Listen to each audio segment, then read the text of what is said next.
तो आज भाई ऐसा एक रिव्यू लेके आया हूँ आपका। अगर आप बाउंस स्कूटी खरीदना चाहते हो या कोई इलेक्ट्रिक स्कूटी खरीदना चाहते हो तो ये वीडियो आपके लिए है।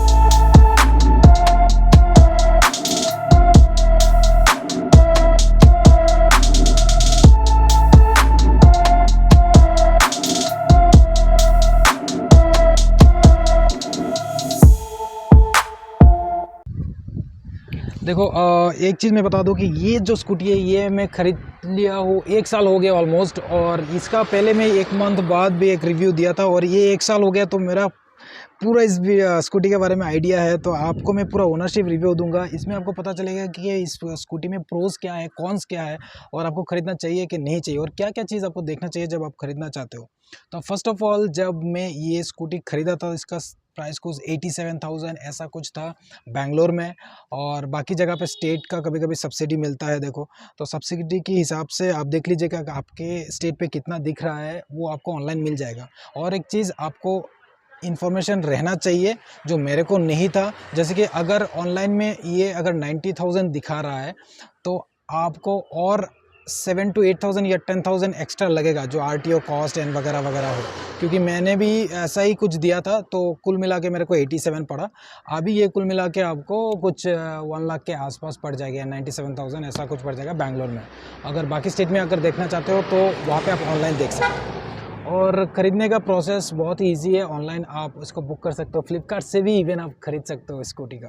तो बात करते हैं इस पर क्या क्या चीज़ मुझे अच्छा लगा और क्या क्या चीज़ मुझे अच्छा नहीं लगा।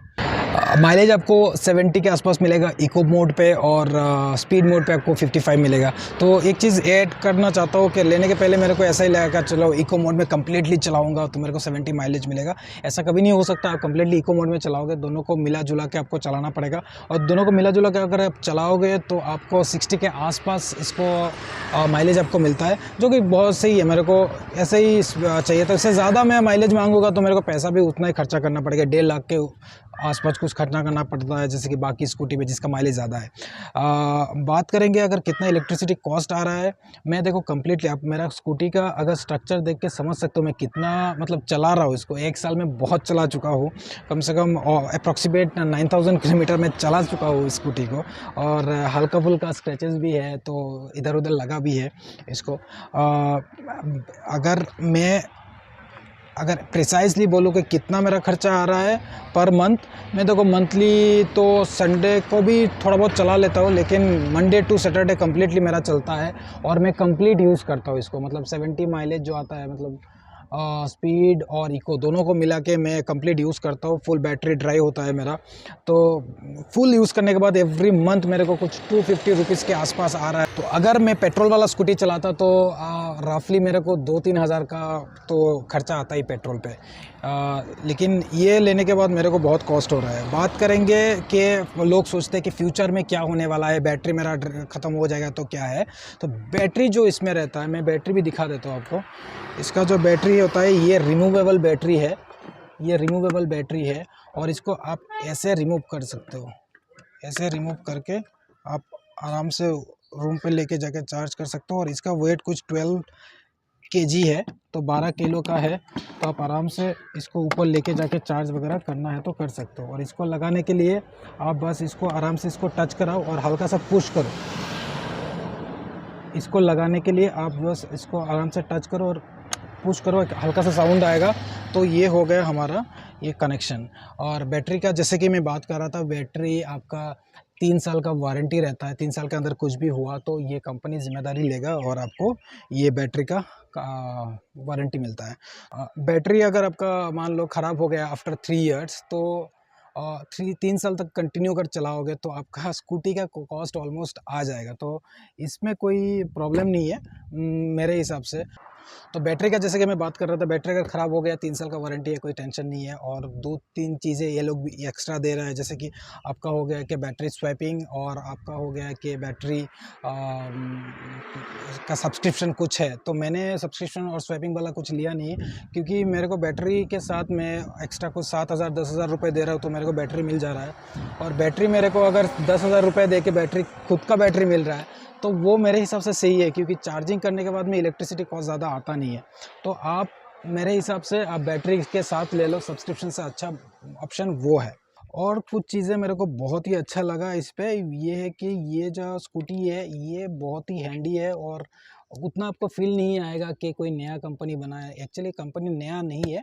पेट्रोल स्कूटी के साथ अगर आप कंपेयर करोगे तो पेट्रोल स्कूटी के साथ कंपेयर मत करो, क्योंकि पेट्रोल स्कूटी बहुत ही स्टडी रहता है, बहुत ही रफ एंड टफ रहता है। इलेक्ट्रिक स्कूटी उतना नहीं रहता है, बट इलेक्ट्रिक स्कूटी के हिसाब से इसका बॉडी बहुत सही है, रफ एंड टफ है, क्योंकि मैं 1 साल से चला रहा हूँ इसको। इसमें रिसेंटली मेरे को एक चीज़ एक प्रॉब्लम में फेस किया हूँ, वो आपको जानना बहुत ज़रूरी है। ये है आपका ये वाला जो फुट रेस्ट है, ये है। मैं दूसरी तरफ अगर फुट रेस्ट दिखाऊँ तो वो कैसे काम करता है मैं बताता हूँ।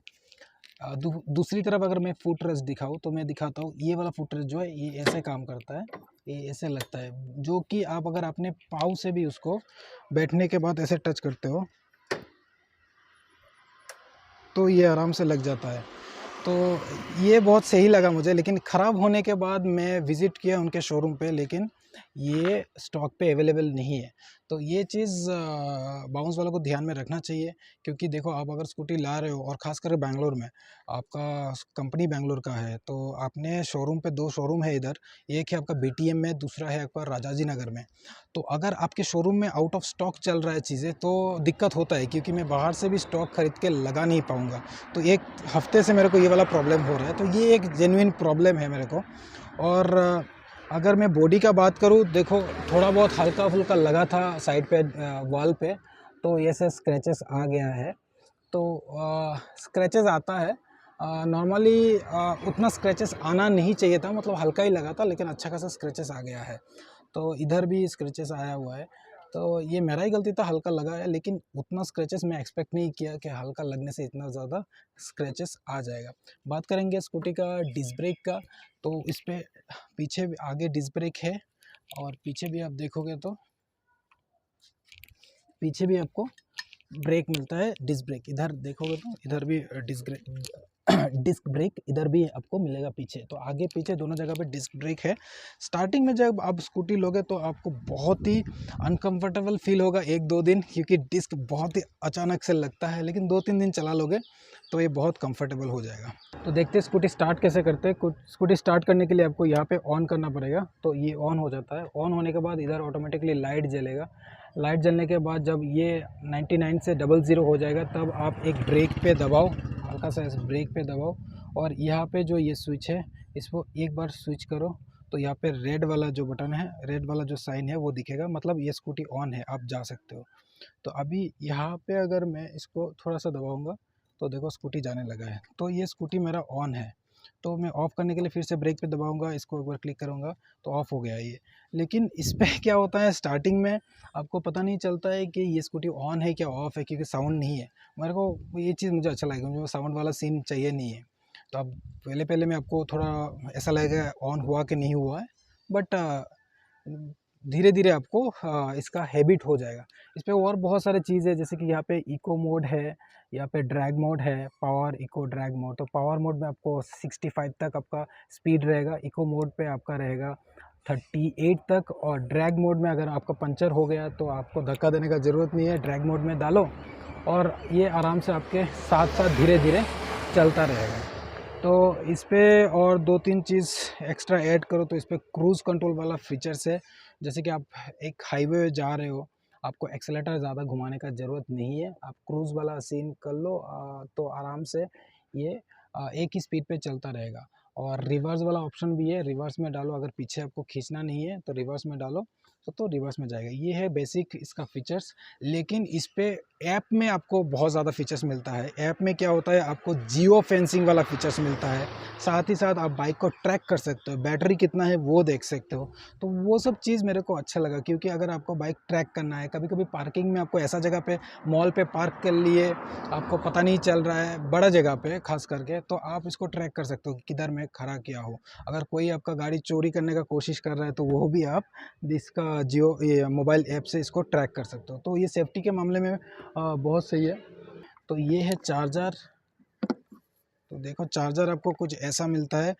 मुझे तो चार्जर के लिए कोई चार्ज नहीं किया है, लेकिन मुझे कुछ लोग बोल रहे थे अभी चार्जर के लिए चार्ज कर रहे हैं, but I don't know exactly ये लोग चार्ज कर रहे हैं कि नहीं कर रहे हैं, क्योंकि मैं जब लिया था मेरे को बैटरी के लिए एक्स्ट्रा कोई पैसा नहीं देना पड़ा। और इसका जो प्लग है वो आप देख सकते हो, ये वाला जो है ये आपका हर एक सॉकेट में लग जाता है, तो इसके लिए आपको सेपरेटली कुछ ख़रीदना नहीं पड़ेगा, घर पे कहीं पे भी आप आराम से इसको लगा सकते हो। तो ये बैटरी भी आपका छोटा ही है, आप अपने बैग में डाल के आराम से कैरी कर सकते हो। तो ये ये चार्जर बहुत ही हैंडी है, ये भी आप कैरी कर सकते हो। तो रिमूवेबल वाला स्कूटी मेरे को चाहिए था, तो क्योंकि मैं फर्स्ट फ्लोर में रहता हूँ और नीचे आपका कनेक्शन देना मेरे लिए पॉसिबल नहीं है, क्योंकि मैं रेंट पे रहता हूँ। और ऊपर से अगर आपका भी कोई फर्स्ट फ्लोर है या आप रेंट पे रहते हो, 2 दिन बाद घर चेंज करोगे, हर एक 1-2 साल बाद घर चेंज करना चाहते हो, तो मुश्किल हो जाता है। तो इसके लिए बैटरी वाला स्वैपिंग वाला सीन बहुत ही सही है। गाइज एक प्रॉब्लम, बहुत मेजर प्रॉब्लम है जो बाउंस वालों को ठीक करना चाहिए, वो है जब आप बैठते हो, यहाँ पे दिखाऊंगा ये वाला जो स्टैंड है, अगर मैं पाँव ऐसे रख रहा हूँ और मैं अगर स्कूटी को रोकना चाह रहा हूँ या पाँव ऐसे रख रहा हूँ, देखो ये स्टैंड जो है मेरे पाँव में लग रहा है, तो बहुत बार मेरे को इंजरी भी हुआ है। तो ये लगता है, बहुत ख़तरनाक लगता है ये। इस चीज़ को बाउंस वालों को ठीक करना चाहिए। ये बिल्कुल ही मतलब कंफर्टेबल नहीं है, बिल्कुल ही अनकंफर्टेबल है। ये चीज़ को बाउंस वालों को देखना चाहिए। और सामने से दिखाऊंगे तो हेडलाइट का थोड़ा प्रॉब्लम है, इतना ब्राइट नहीं है वो, पूरा रास्ता कवर नहीं करता, इस पर भी थोड़ा बाउंस वालों को काम करना चाहिए। बाकी सब कुछ ठीक है। अभी तक मेरे को एक्सपीरियंस अच्छा लगा। 1 साल हुआ है, 1 साल में मैंने एक ही बार मेंटेनेंस किया है, और एक ही बार जो मेंटेनेंस किया है उस पर अगर मैं बात करूँ तो कोई पैसा लगा नहीं है। और मेंटेनेंस के टाइम पे एक छोटा सा कुछ चीज़ चेंज किए थे, कुछ 200-300 रुपये लगा था, बाकी बाउंस वाले देख लिया है। तो नेक्स्ट 1 साल हो गए, तो अभी और एक मेरे को मेंटेनेंस करना है, तो वो भी फ्री में है, 2 मेंटेनेंस फ्री में मिलता है। ठीक है, अभी तक तो सही चल रहा है। तो अगर आपको बाउंस स्कूटी का कोई भी क्वेश्चन है, आपके मन में कोई भी डाउट है, तो जेन्युइनली आप मेरे यूट्यूब के नीचे कमेंट में आप पूछ सकते हो, क्योंकि मेरे पास अभी इनफ एक्सपीरियंस है to answer you regarding this. Price and all देखो आपको ऑनलाइन देखना पड़ेगा, हर एक स्टेट में वो वेरी करता है। स्टेट का सब्सिडी रहता है, सेंट्रल का सब्सिडी रहता है, तो उसके हिसाब से वेरी करता है। तो वो आप ऑनलाइन देख लीजिए। Related to scooty benefits, features, कैसे काम करेगा, वो सब चीज़ आपको जानना है, तो बेझिझक आप मुझे पूछिएगा, मैं आपको आंसर जरूर करूँगा। Till then bye bye, take care, और सब्सक्राइब करना मत भूलिएगा अगर आपको कोई भी इन्फॉर्मेशन अच्छा लगा related to this Bounce scooty. तो चलिए मिलते हैं नेक्स्ट वीडियो में। सब्सक्राइब ज़रूर करना और share this video to your friends, like, comment, subscribe.